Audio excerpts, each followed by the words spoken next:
Բարև ձեզ, Սարվա թեման է իմ այսօրվա հյուրը ազգային ժողովի քաղաքացիական պայմանագիր խմբակցության պատգամավոր Լիլիթ Ստեփանյանն է, բարև ձեզ Տիկին Ստեփանյան։ Տիկին Ստեփանյան, սկսենք թերևս ամենագլխավոր լուրից, որը երեք հրապարակեց վարչապետը, խոսքը թոշակների բարձրացման մասին է, այս լուրի շուրջ թե ոգևորություններ շատ, թե նաև այսպես ասենք քաղաքական աղմուկը, նախ ինչի որոշվեց հիմա այս փուլը, որովհետև շատերը կարծում են, որ սա ինչ-որ դրակաշարքի թաքնված ասենց ձև է։ Շնորհակալ եմ հարցի համար, այո, երեկվանից Հայաստանի Հանրապետության, բայց պետք է նշենք, որ ընդդիմադիր դաշտը եւ նրանց հետ փոխկապակցված զանգվածային լրատվական միջոցները փոթորկում են հանրային կյանքը, նշելով, որ թոշակների բարձրացումը պետք է դիտել միմիայն ընտրակաշարքի շրջանակներում այս համատեքստում, քանի որ հունիսի 7-ին արդեն բոլորս գիտենք Հայաստանի Հանրապետությունում համապետական ընտրություններ են, բայց սրա հետ կապված մենք մի քանի դիտարկում անենք եւ մի քանի պարզաբանում կամ հիմնավորում, ինչպես որ քաղաքացիները կցանկանան ընկալել, դրանից բովանդակությունը չի փոխվում։ Առաջին ես ուզում եմ նշել, որ թոշակների այս չափով բարձրացումը մեզանում նշված էր 21-25 թվականի կառավարության ծրագրում եւ մենք 2019 թվականից մինչեւ հիմա տարբեր ժամանակահատվածներում մի քանի անգամ բարձրացրել ենք թոշակը։ Համեմատության համար նշեմ, որ երբ 2018 թվականին եղավ Թավշյա ոչ բռնի հեղափոխությունը Հայաստանի Հանրապետությունում թոշակները տատանվում էին 16-ից 18 հազար դրամի շրջանակներում եւ մենք դրանք կարողացել էինք բերել եւ հասցնել սպառողական զամբյուղին համարժեք այս միավորին, բայց տեսեք, քանի որ Հայաստանի Հանրապետությունում զուգահեռ նաեւ տարբեր ռեֆորմներ են իրականացվում, չի կարելի պարզապես մեկ ռեֆորմի շրջանակներում կառավարության որոշումը կամ օրենսդրական որևէ փոփոխություն այսպես վերցնել եւ սկսել դիտարկել ու խնդիրներ կամ խնդիրներ նկատել այս process-ի մեջ, ինչու, որովհետև երբ որ մենք խոսում էինք ՀԴՄ-ների մասին, երբ որ մենք խոսում էինք տնտեսական ակտիվության մասին, երբ խոսում էինք, որ բյուջեն մեր բոլորի գրպանն է եւ եթե ուզում ենք Հայաստանի Հանրապետությունը զարգանա, եթե ուզում ենք, որ բանակը ավելի ժամանակակից զենք զինամթերքով ապահովի, եթե մենք ուզում էինք, որ թոշակները բարձրանան, եթե ուզում էինք, որ ուսուցիչների աշխատավարձները բարձրանան, եթե ուզում էինք, որ պետական համակարգում մենք այլևս չունենանք կոռուպցիա, որտեղ կկարողանանք աշխատավարձները բարձրանալ, ընդհանրապես ասում ենք, որ պետք է պայքարել ստվերի դեմ։ Եվ դրա հետ կապված մենք միջազգային փորձը ուսումնասիրելով տարբեր մեխանիզմներ դրեցինք, որոնցից մեկն էլ հետվճարի սկզբունքով թոշակների բարձրացումներ անուղղակի կերպով։ Սա իհարկե ունեցավ իր հսկայական ներդրումը, իր հսկայական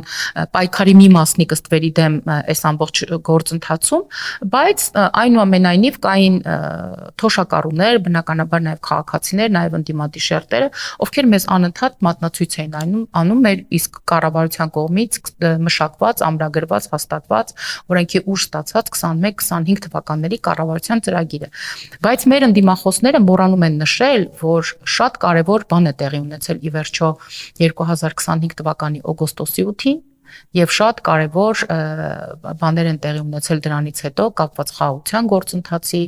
կապված Ամերիկայի Միացյալ Նահանգների եւ մեր շատ արդյունավետ համագործակցության, կապված Ադրբեջանի հետ մեր որոշակի տնտեսական համագործակցության եւ կապված տարբեր իրողությունների հետ, այսինքն այն առաջնահերթությունները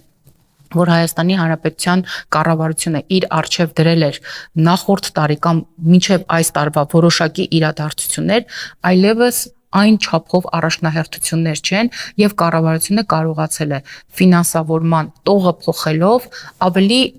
այս պահին կարևորել թոշակների բարձրացման հարցը, ինչը մենք որ իրականացրել ենք։ Ես կարծում եմ պարզ բացատրեցի, այսինքն այն ընդամենը 4 ամիս առաջ, 3 ամիս առաջ կամ 6 ամիս առաջ, երբ որ մենք քննարկում էինք 2026 թվականի պետական բյուջեն, այդ ժամանակ մեր առաջնահերթությունները բոլորովին այլ էին, կապված խաղաղության process-ի հետ, կապված պետական սահմանների անվտանգության հետ, կապված տարբեր աշխարհաքաղաքական իրողությունների հետ, կապված մեր արտաքին քաղաքականության հետ, բայց երբ այսօր մենք ունենք խաղաղության որոշակի պտուղներ, ոչ թե շատ խնդիրներ այլևս չեն կարևորվում որպես առաջնահերթություն, այլ դրանք մեզ թույլ են տալի, որպեսզի մենք այլ տեղերում որոշակի տողի փոփոխության արդյունքում նաև այս իրողությունը դարձնեինք թոշակառուների համար հասանելի, չնայած միևնույն է, ես կարծում եմ, որ այսօրվա կառավարությանը մեղադրել, որ նա թոշակները չի բարձրացրել կամ որոշ սոցիալական խնդիրներ չեն կարևորվել այս կառավարության կողմից, այնքան էլ ճիշտ չէ։ Ես արդեն նշեցի հետվճարի սկզբունքը, որը շատ լավ արդյունքներ էր տալի, ընդ որում դա միակողմանի չէր միայն թոշակառուի համար, դա հսկայական կարևորություն էր նաև պետության համար ստվերի դեմ պայքարի շրջանակներում։ Եվ շատ կարևոր եմ համարում նշել, ես առիթ չեմ ունեցել այս մասին խոսելու, որ ընդդիմադիր դաշտը հատկապես հղում է անում Հայաստանի Հանրապետության վարչապետին, ով կառավարության այդ հարց ու պատասխանի շրջանակներում պատասխանելով դարձյալ սոցիալական խնդիրների, այդ թվում նաև թոշակների բարձրացման հարցին, ասաց, որ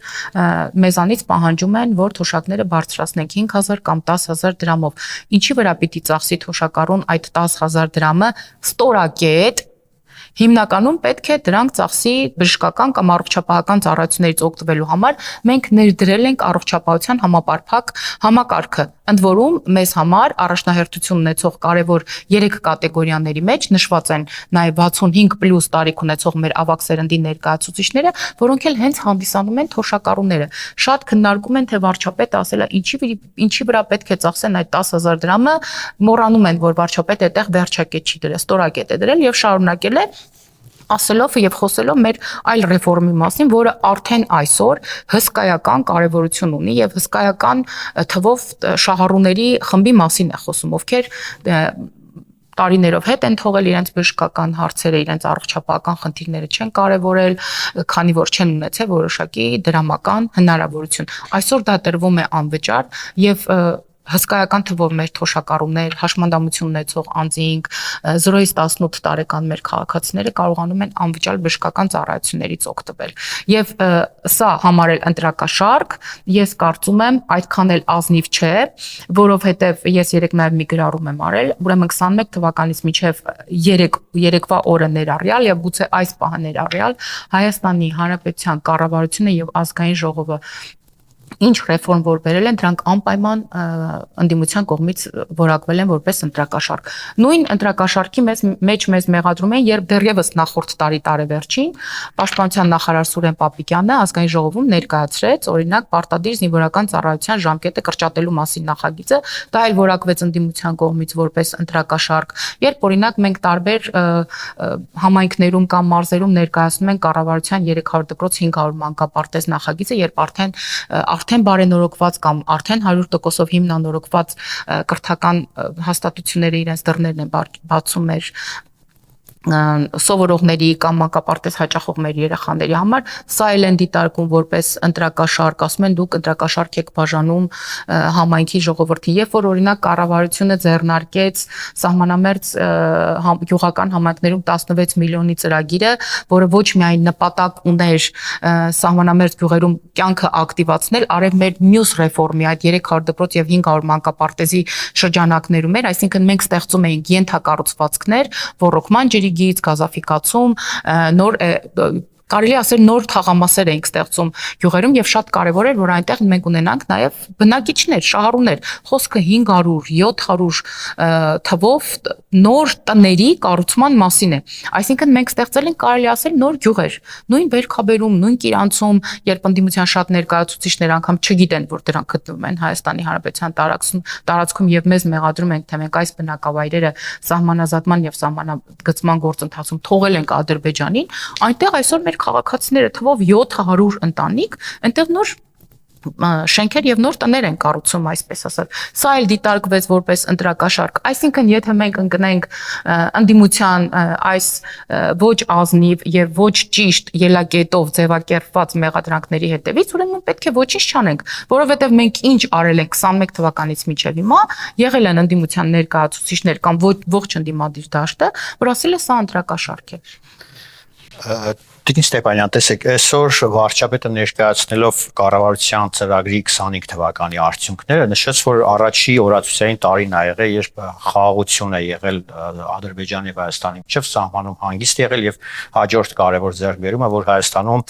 ներգաղթ է եղել, թեկուզ փոքր, բայց ոչ թե արտագաղթ։ Սրան զուգահեռ հանդիմությունը իդեմս Նարեկ Կարապետյանի կամ Սամվել Կարապետյանի հայտարարում են, որ իշխանությունը ունի շատ միջև 29% վստահության քվե հանրության շրջանում, ոնց կմեկնաբանեք այդ հայտարարությունը տոկոսների վերաբերյալ տարբերից։ Գալով վարչապետի առանձնացրած եւ ընդգծած կարևոր փաստարկներից քաղաքական, ասեմ, որ իսկապես մենք դեռևս կարծես թե հավուր պատշաճի չենք կարողանում գնահատել այն իրողությունը, որ այսօր մենք ունենք խաղաղությունը, սա կատակ բան չէ։ 91 թվականից մինչև հիմա արդեն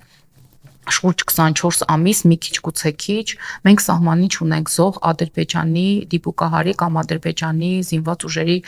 կողմից, երբ որ թիրախավորվում էին մեր զինվորները։ Դուք տեսեք, թե ինչպես է փոխվել քաղաքական դաշտի կամ հենց ընդդիմադիրների խոսույթը։ Այսինքն, երբ օրինակ մի տարի առաջ կամ 2 տարի առաջ մեզ մեղադրում էին, որ մենք հեսա հանձնելու ենք Սյունիքը, ամբողջ օրը 24 դրոպ ռեժիմով գուժում էին, որ հիմա Ադրբեջանը հարձակվելու է Հայաստանի վրա եւ լինելու է պատերազմ, այս խոսույթի շրջանակներում այո հսկայական թվով ընտանիքներ, ովքեր ունեին բանակի կամ պարտադիր զորակոչային տարիքի երեխաներ ուղիներ էին փնտրում, որպեսզի Հայաստանի Հանրապետությունից դուրս գան, քանի որ ըստ ընդդիմադիրների շուտով լինելու էր պատերազմ։ Մենք նաև ես մի ռեֆորմի մասին խոսեցի, մինչ ընդդիմադիրները խոսում էին, որ պատերազմ է լինելու, մենք Սյունիքը հանձնելու ենք, որ մենք Ադրբեջանի հետ ունենք ամենախայտառակ պայմանավորվածությունները ի վնաս մեր պետության, մենք գլուխներս կախ, երբեմն նաև ատամները կրճտացնելով, երբեմն գուցե շատ կոպիտ եւ շատ կոնկրետ ընդդիմադիրներին պատասխանելով այս ռեֆորմներն էին կանում, որպեսզի հանկարծ սահմանամերձ գյուղերը չդատարկվեն։ Մինչ նույն Նարեկ Կարապետյանը իր քաղաքական թիմով եւ իր քաղաքական հովանավորներով օրինակ մեզ մեղադրում է թե արտագաղթ է տեղի ունենում Հայաստանից, որ գյուղերը դատարկվում են կամ ինչու եք դպրոցներ սարքում սահմանամերձ գյուղերում, դա փողերի անիմաստվատում է, մենք նրան հակառակ ընդհակառակ հասկանում ենք, որ հենց ենթակառուցվածքներն են երիտասարդ ընտանիքների գյուղական համայնքներում կամ Երևանից հեռու գտնվող համայնքներում պահում են ենթակառուցվածքները։ Երիտասարդ ընտանիքը պետք է հասկանա, որ ինքը օրինակ կինը կամ տղամարդը եթե պիտի գնան աշխատելու, երեխային ով պիտի պահի, պետք է ունենանք նախակրթարան կամ մանկապարտեզ։ Եթե գյուղում չկա դպրոց, նշանակում է կրթական լավ ծառայություն ստանալու համար նրանք կամ պիտի տեղափոխվեն մայրաքաղաք կամ առնվազն թողեն իրենց գյուղը։ Դրա համար ինչ է պետք է լավ դպրոց կառուցել։ Եթե գյուղում չկան ժամանցի վայրեր, ինչ պետք է անել, պետք է գնալ այն համայնք, որտեղ կան ժամանցի վայրեր։ Կառավարությունը այդտեղ նաև ժամանցի վայրերի անում, մշակույթի տներ է վերանորոգում, տարբեր երիտասարդական կենտրոններ է բացում, որովհետև վարչապետը մի քանի անգամ բազմիցս կամ կարելի ասել իր խոսքում նշել է, որ Երևանի կենտրոնում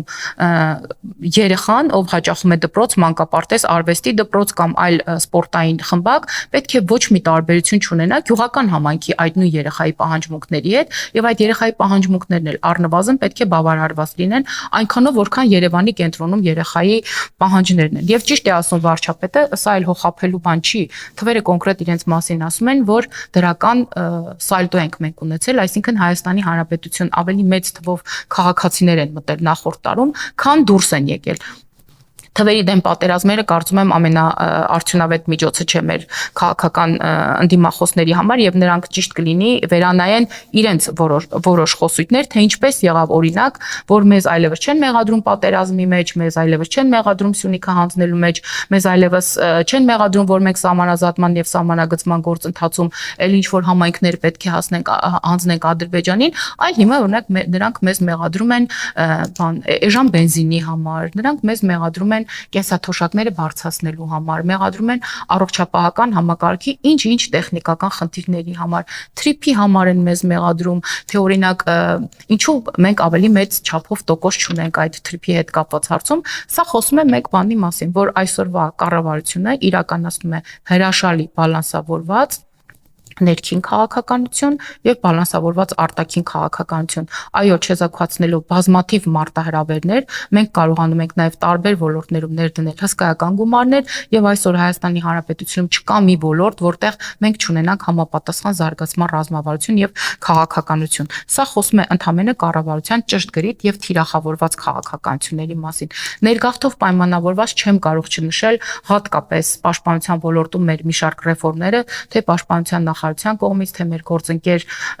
պատգամավորների կողմից, ովքեր տարբեր ճկուն ռեժիմներով փորձում են հետ բերել Հայաստան բոլոր այն ընտանիքների զավակներին, որոնց ընտանիքները իրենց իսկ փոխարեն որոշում են ընդունել եւ վաղ տարիքում իրենց հանել են Հայաստանի Հանրապետությունից, միայն նրա համար, որ իրենց որդիները բանակում չծառայեն։ Այսօր մենք ունենք ճկուն քաղաքականություն եւ այդ մարդիկ կարող են գալ որոշակի գումարի դիմաց կամ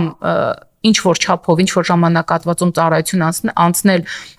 վճարելով մյուսների համար թվային որոշակի բանաձև կա այդտեղ դրած, ունակ պայմանագրային զինծառայողի ամսական աշխատավարձի հետ կապված բանաձև կա, եւ եթե օրինակ քաղաքացին հետախուզման մեջ է, բայց ուզում է գալ, ապրել, արարել եւ ստեղծագործել Հայաստանի Հանրապետությունում, ինքը այսօր այդ հնարավորությունը ունի։ Բազմաթիվ ընտանիքներ օրինակ մեզ դիմում են, որ իրենց երեխաները ունեն փոքր-ինչ առողջական խնդիրներ եւ ոչ ամբողջական ծավալով են անցնում օրինակ պարտադիր զինվորական ծառայությունը, այսօր շատ ծնողներ դիմում են թե պատգամավորներին, թե պաշտպանության նախարարությանը, որպեսզի երեխաները նորից անցնեն բժշկական ծառայություն, ոչ թե որ ավելի խորացնեն կամ հնարավորինս դուրս թողնեն երեխային պաշտպանական համակարգից, այլ ընդհակառակը, որպեսզի երեխան ամբողջ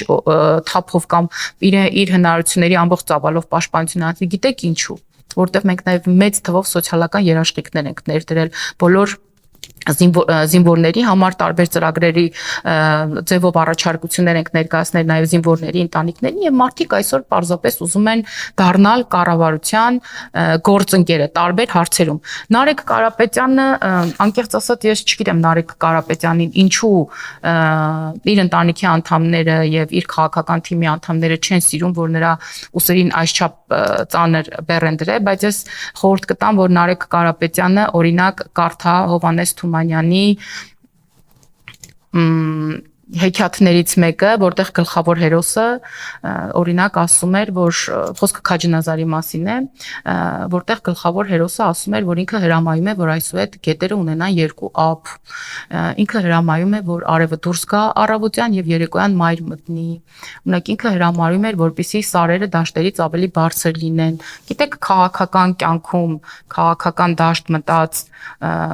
հատկապես ընդդիմադիր հայացքներ իբր ունեցող եւ իրեն խիստ արմատական ընդդիմություն ներկայացնող ուժը չի կարող ունենալ անսպառ դրամական ռեսուրսներ եւ ունենալ այսքան քաղաքական սնանկություն։ Ես կարծում եմ սա ծաղր է հայ ժողովրդի նկատմամբ, սա ծաղր է իրենց իսկ ընտրողների նկատմամբ եւ իրենց փչած այդ թե քաղաքական, թե տնտեսական, թե սոցիալական փուչիկները հերթով իրար հետևից պայթել են եւ պայթելու են հունիսի 7-ին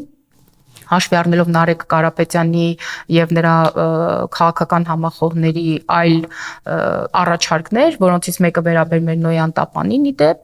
կարծում եմ հունիսի 7-ին դրանք բոլորով տեղ կգտնեն Նոյան Տապանում եւ կգնան շատ կոնկրետ ուղղությամբ հանգիստ թողնելով հայ ժողովրդին եւ Հայաստանի Հանրապետությունը։ Տիկին Ստեփանյան, ընդդիմադիր դաշտում այսպես յուրահատուկ եռանկյունի է ձևավորվել Սամվել Կարապետյանը, Գագիկ Ծառուկյանը եւ Ռոբերտ Քոչարյանը արդեն հայտարարել են, որ մասնակցելու են։ Նախ ով կլինի այս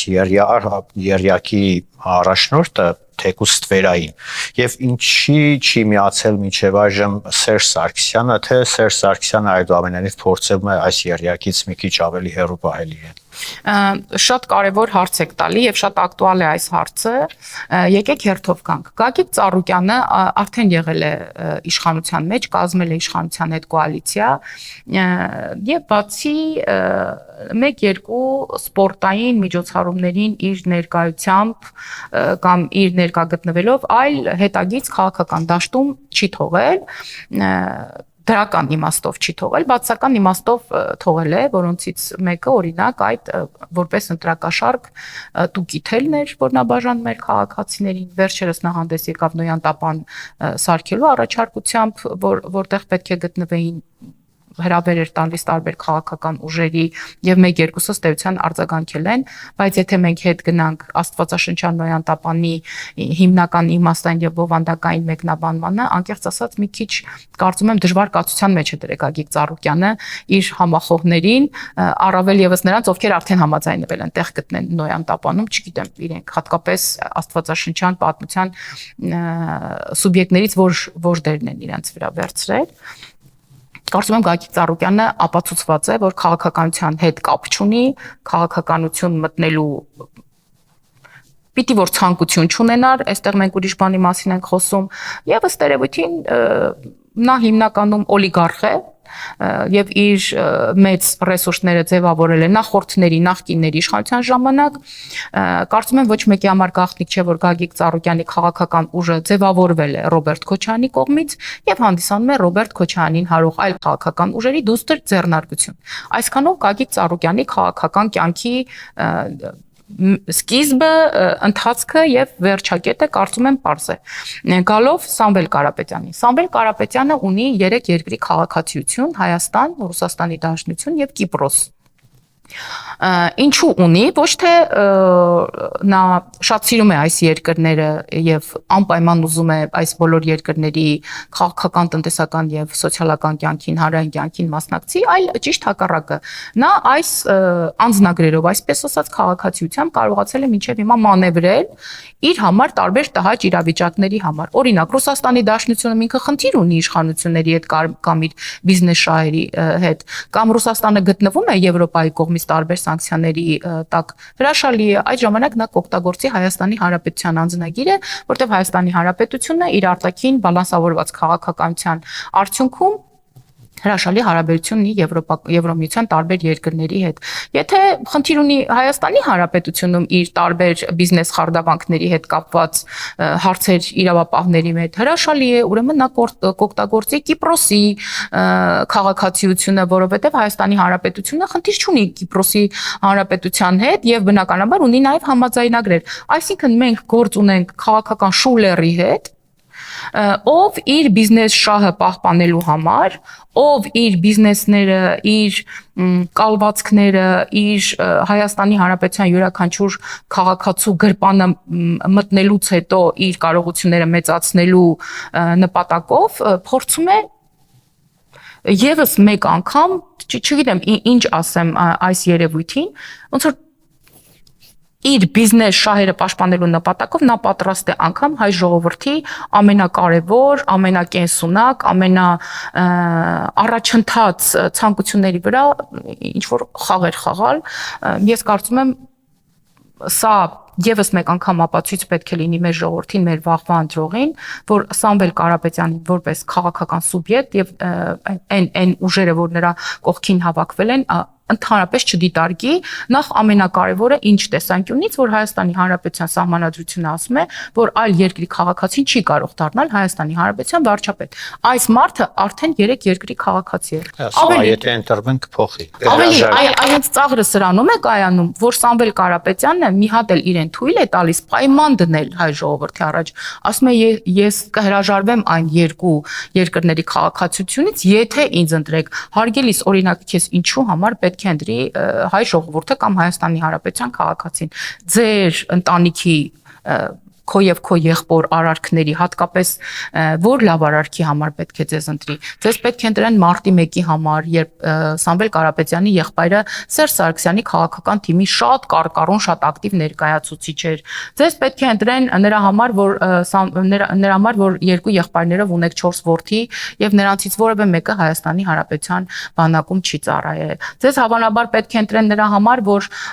հեծը վերցրել եք եւ ամենատարբեր այլանդակ սխեմաներով հավելագրումներ եք արել Հայաստանի Հանրապետության յուրաքանչյուր քաղաքացու եւ յուրաքանչյուր ընտանիքի վրա, անգամ շատ խորը տարբերություն չդնելով թե այդ հավելագրումները հատկապես որ օբյեկտների եւ որ կառույցների վրա է կանում նրանք թալանել են բանակից հավելագրումներ անելով զորամասերի վրա թալանել են հիվանդանոցից հավելագրումներ անելով հիվանդանոցների վրա թալանել են միայնակ թոշակառուներից ովքեր բնականաբար չեն տիրապետում այդքան մեծ ռեսուրսների եւ հավատում են պարզապես որ գուցե ցուրտ է եղել կամ ինչ որ առիթով պայմանավորված ավելի շատ են էլեկտրաէներգիա բարձել այնինչ տարիներ առաջ մի հաղորդման շրջանակներ հենց հեծից դուրս մնացած տարբեր տեսուչներ, ովքեր համարձակվել էին դեմ գնալ այդ ընդհանուր քաղաքականությանը, օրինակ հայտարարել էին, որ ամեն մի քաղաքում կամ ամեն մի մարզում կամ մեկ օլիգարխ,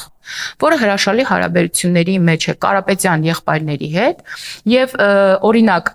ես իմ ընտանիքը, դուք ձեր ընտանիքը կամ ես լսող քաղաքացիները եւ նրանց ընտանիքները վճարել են այդ օլիգարխների տանը գտնվող լողավազանի տաք ջրի համար։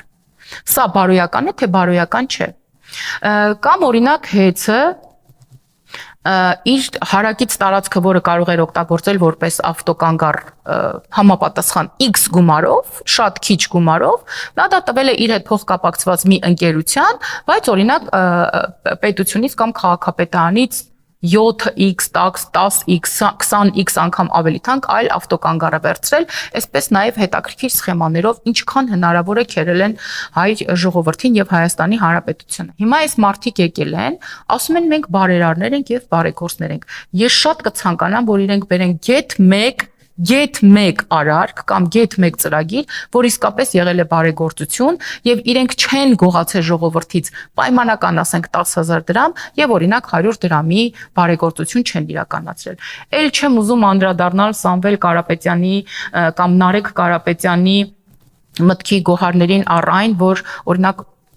ռուսերենը եւ անգլերենը պետք է Հայաստանի Հանրապետությունում պետական լեզվի ստատուս ունենան։ Բնականաբար նրանք անգլերենը այստեղ որպես օգնող կամ որպես աջակցող միջոց են ներկայացնում, բոլորս էլ հասկանում են, թե Սամվել Կարապետյանը Ռուսաստանում պահվող իր կալվածքների, իր բիզնեսների համար էլ ինչեր պիտի անի Հայաստանի Հանրապետությունում, էլ ոնց պիտի հանձնարարությունները կատարի կոնկրետ աշխարհակաղակական կենտրոնից, որպեսզի հանկարծ Ռուսաստանի Դաշնությունում իր բիզնես ծրագրերը չեզոքանան կամ ինքը որևէ խնդրի առաջ չկանգնի։ Իսկ ընդհանուր առմամբ եթե խորհուրդ կընդունեն, ես կարծում եմ, որ պետք է ինքնակամ թողնեն Հայաստանի Հանրապետության քաղաքական կյանքը եւ հնարավորություն տան այլ առողջ քաղաքական ուժերի, երիտասարդ քաղաքական ուժերի գալ եւ իսկապես Հայաստանի Հանրապետությունում ընդդիմություն դառնալ, որովհետեւ երկրի զարգացման տեսանկյունից որքան կարեւոր է լեգիտիմ իշխանությունը, այնքան կարեւոր է ընդդիմությունը։ Եվ ամփոփելով ձեր հիմնական հարցը Գագիկ Ծառուկյան, Սամվել Կարապետյան թե Ռոբերտ Քոչարյան, ասեմ, որ առհասարակ ամբողջ ընդդիմադիր դաշտը, որ այսօր դիրքավորվել է մեկ քաղաքական ուժի, քաղաքացիական պայմանագիր ուժի նկատմամբ եւ ամեն գնով փորձում է, այսպես ասենք, հանրագումարի տեսքով իրենց երազանքների սահմանագծերում հաղթել քաղաքացիական պայմանագրերը, նրանց միակ տեխնացուն վարչապետի եղել է եւ մնում է Ռոբերտ Քոչարյանը եւ տարբեր ընդդիմադիրներ, որ խոսում են, չեն բացառում, որ անգամ այս քաղաքական պայքարի ժամանակ քաղաքական կսմիտներով կամ տարաձայնություններ կունենան միմյանց հետ, իրականում որ մեկին վերցնես, տակից Ռոբերտ Քոչարյանը դուրս է գալու։ Օրինակ հանրապետականներն դաշնակները սկսել են իրար հետ արդեն։ Այո, վաղուց են սկսել, դե գաղտնիք չի, որ դաշնակցությունը եղել եւ մնում է Ռոբերտ Քոչարյանի կողմից, այդ հերրակառավարման վահանակը գտնում է Ռոբերտ Քոչարյանի ձեռքին, դաշնակցությունը որպես քաղաքական ուժ ցավոք իր քաղաքական մահկանացուն վաղուց է կնքել է հենց այն ժամանակ, երբ մարտի 1-ին քաղաքական պատասխանատվություն կիսեց մարտի 1-ի խայտառակ արարքների համար եւ այն ժամանակ իր քաղաքական մահկանացուն կնքեց, երբ օրինակ լինելով 130 տարվա քաղաքական ուժ, այդպես էլ իրենց մեջից չկարողացան գտնել մեկին, որ լինի իրենց առաջնորդը եւ օրինակ ընտրեցին Ռոբերտ Քոչարյանին։ Դե ինչպես Աստվածաշունչն է ասում, նմանս գտան է, ինչպես դաշնակցությունն է քաղաքական լիքը խնդիրներ լուծում ոչ քաղաքական միջոցներով, այդ իսկ պատճառով ունի համապատասխան որակավորումը, ես հիմա չեմ կրկնի, այդպես է Ռոբերտ Քոչարյանն էլ քաղաքական տարբեր խնդիրներ կամ տարբեր տարաձայնություններ չի սիրել լուծել քաղաքական հարցերով, որտեղ նա առաջնորդվել է չկա մարդ, չկա խնդիր։ Ինչ վերաբերում է Սերժ Սարգսյանին, որքան էլ որ զարմանալի է, մինչև հիմա նրանք խոսում են, որ կարծիքները ընտրություններին մասնակցել, չմասնակցելու կամ որևէ բլոկով մասնակցելու հետ կապված կիսված են կուսակցությունում, այստեղ նրանք հանդես են գալի նաև ժողովրդավար կուսակցության լույսի ներքո, թե իբր հանրապետական կուսակցությունում հարցերը կամ որոշումները ընդունվում են կոլեգիալ մարմնի քննարկումների արդյունքում, այդպես քաղաքական կոնսենսուսով, բայց ես հուսամ նրանք այնքան քաղաքական հասունություն կունենան, որ ռեալ գնահատելով իրենց շանսերը, ոչ բլոկով, ոչ էլ առանձին չեն մտնի պայքարի մեջ, որովհետև ըստ էության նրանք մսխել են այն ժամանակահատվածը քաղաքական կապիտալ ձևակերպելու, երբ ունեին ի վերջո 2018 թվականի հեղափոխությունը տեղի ունեցավ հենց նրանց իշխանության օրոք եւ ամբողջ հայ ժողովուրդը մերժեց հատկապես հանրապետական կուսակցությանը բոլորին ընդհանրապես մերժեց նախկիններին իրենց արժե համակարգով իրենց քաղաքականությամբ եւ այլն բայց մասնավորապես մերժեց հանրապետական կուսակցությանը իդեպ մենք վերջերս տեսանք ընդամենը 3 տեսանք որ շատ կարկառուն հանրապետականի եղբայր օրինակ Գեղարքունիքի մարզում ինչ ապօրինի շինություններ էր կառուցել եւ բնականաբար քանդվեցին այդ շինությունները եւ Երևանից ես մտածում եմ Տեր Աստված կա արդյոք մի բան, մի ոլորտ, մի ծրագիր, որը այս իշխանությունները նախկին իշխանությունները հանրապետականները կլինեն Ռոբերտ Քոչյանի ժամանակ կլինի դաշնակների ժամանակ կլինի չգիտեմ իրականացրել են օրինական հիմքերով որովհետեւ ինչ տեսնում եւ ինչ լսում ենք այս մարդկանց մասին ապօրինի նույնը նրանք օրինակ հիմա են ցանկանում ապօրինի կերպով Սամվել Կարապետյանին ներկայացնելով վարչապետացու Սամվել Կարապետյանը ոչ հայերեն է խոսում ոչ ռուսերեն է խոսում ստիպված դիմել են արհեստական բանականությանը որ արհեստական բանականությունը Սամվել Կարապետյանի փոխարեն մի երկու խոսք ասի իր ընտրողներին Այսպես մի unreal իրավիճակ պատկերացնենք հունիսի 8-ն էր եւ Սամվել Կարապետյանը դարձել է Հայաստանի Հանրապետության վարչապետ, որ անհնար է, էլի կրկնեմ, եւ ինչ է անելու նա, օրինակ ասում է մենք ուժեղ առաջնորդ ենք, ուժեղ, չգիտեմ, ղեկավար ենք լինելու եւ ուժեղ կերպով բանակցելու ենք Ադրբեջանի նախագահի հետ, արհեստական ինտելեկտով արհեստական բանականությամբ են խոսելու Ալիևի հետ կամ ինչ է նշանակում ուժեղ առաջնորդ է մեզ պետք ուժեղ ասելով առաջնորդը ուժեղ չի դառնում եւ գիտեք երեխաներն են ասում են նա ուժեղ է երբ հարցնում ես ինչու է օրինակ այսինչը ուժեղն է հենց ասում են ինքը կարատե է պարապում սև գոտի ունի հիմի այս նույն կատակը կարելի է նաեւ պրոյեկտել այս մարդկանց վրա Եվ մի հետաքրքիր բան էլ լուսավոր Հայաստան քաղաքական ուժ ունենք, ուժեղ Հայաստան քաղաքական ուժ ունենք, էլ ինչ Բարգավաճ Հայաստան եւ արանքում էլ ինչ որ Մայր Հայաստան, չգիտեմ այնտեղ Ծիրանի Հայաստան, Սրնգի Հայաստան եւ այլն ժողովուրդ ջան, եթե դուք ձեր քաղաքական ուժերի անունները այսպես դնեք, սրանից Հայաստանը ոչ ուժեղ կդառնա ոչ լուսավոր կդառնա, ոչ բարգավաճ կդառնա, իրականում Հայաստանը կարող է դառնալ լուսավոր, ուժեղ եւ բարգավաճ, եթե կա լեգիտիմ իշխանություն, այդ լեգիտիմ իշխանությունը իրացնում է իր քաղաքականությունը համապատասխան ոլորտներում, համապատասխան պրոֆեսիոնալ մասնագետներով եւ շատ կոնկրետ քաղաքականությամբ եւ ամենակարևոր իր թաթիկները չի երկարացնում եւ բյուջեից փողեր չի վերցնում։ Միայն այս դեպքում մենք կունենանք բարգավաճ, լուսավոր, հզոր, ուժեղ Հայաստան։ Թե չէ ձեր քաղաքական ուժերի անունը այսպես դնում եք, գալիս եք, հետո տեսնում ենք մենակ հեծով ինչ եք արել, հետո տեսնում ենք Ընդամենը 10 տարի կառավարման արդյունքում եկել եք Լեռնային Ղարաբաղից հավանաբար մեկ սեզոնային հագուստով ինչ միլիարդների տեր եք դարձել ամեն ինչից էլ գիտենք ամեն ինչից էլ տեղյակ ենք դուք նորովի ինչքան էլ ռեբրենդինգ անեք ձեր դեմքը ինչքան էլ նոր ինչ որ ազդեցիկ կանոններով հանդես գաք բացահայտ ընտրակաշարքների մասին խոսեք օրինակ ասում են երիտասարդներին ասում են որ Մենք անպայման ձեր կրթաթոշակները փոխանցելու ենք, եթե ընտրվենք։ Մեզ մեղադրում են, որ մենք թոշակ ենք բարձրացնել, որ մեր քաղաքական հանձնառությունը ընտրակաշարքի մեջ, բայց որ իրենք ուսանողներին ասում են մենք ձեր ուսման բարձերը կփոխանցենք, եթե ընտրվենք։ Այսօր ընտրակաշարք չի։ Ինչքան կարելի է ծաղրուծանակի ենթարկել այս ժողովրդին եւ եթե մի բան ունենք, եթե ժամանակ ունենք, ես եւս մի կարևոր հարցի կցանկանամ անդրադառնալ, հետեւելով քաղաքական դաշտի